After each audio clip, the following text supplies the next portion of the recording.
all the food that it wouldn't be a problem if the food wasn't just so focused on salt, sugar, and fat.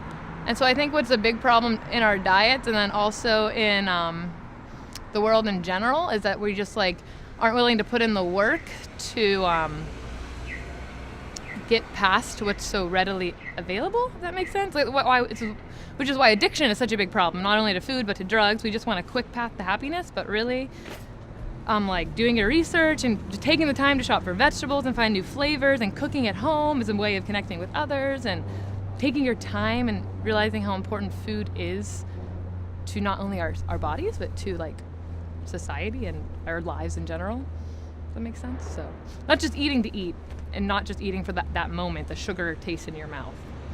I guess I should talk, like my hobby that I do in my spare time is I'm a member of what's called the Society for Creative Anachronism. So we're kind of like almost like a hybrid of LARPing and like living history, historical reenactment. So like everything's based on history. You develop a persona based on a historical period, pre-1600. And then there's all kinds of awesome events, all kinds of stuff you can do, but I'm what's called a heavy fighter. So me and my buddies put on armor and we stage huge battles. It's a lot of fun. So yeah, it's kind of what I do in my spare time. Well, I mean, spirit is in the eye of the beholder. It depends on what someone looks for in a spiritual practice. But, you know, I look at spirituality as something that connects you to yourself. And I think that's very much not just physically, but it's based beyond anything on the outside of your body. So, you know, if a gateway is physical, it's great. But I mean, it's really about the heart and about the energy that you feel as a person and how that translates into your ethics and your lifestyle as a human being and how you show up for other people. And yoga means to yoke, to unite, to be connected. And that doesn't have to be religious or dogmatic, because I'm not.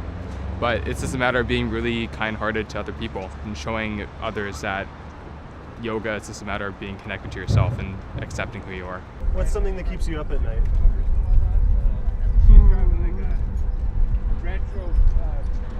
A lot of different things. Tough question. Yeah, it is. Work. Work, yeah. Work in like art. Yeah. Definitely art, yeah. You get lost in creative thoughts. And Yeah, or like making jewelry and stuff.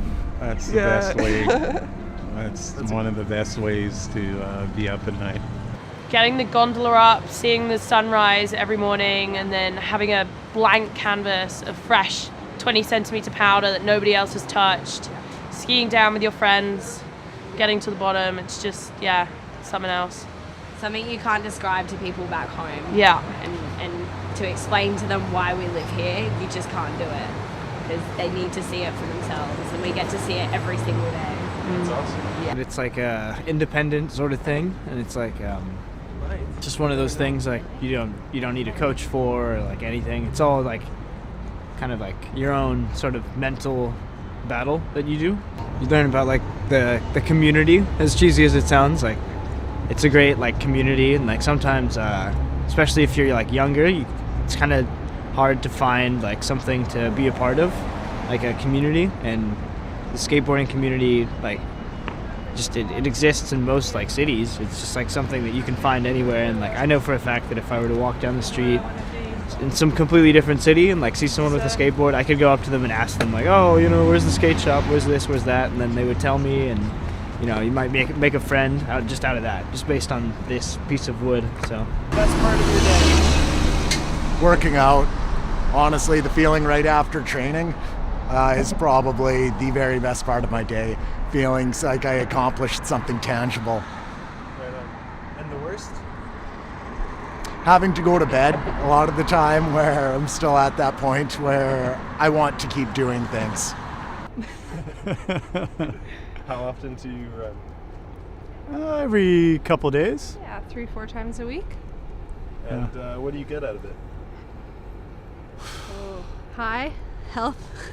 Yeah, just feeling like anything I can endure, you know, like it's sort of a physical representation of mental struggles. Stress relief. Yeah. Definitely.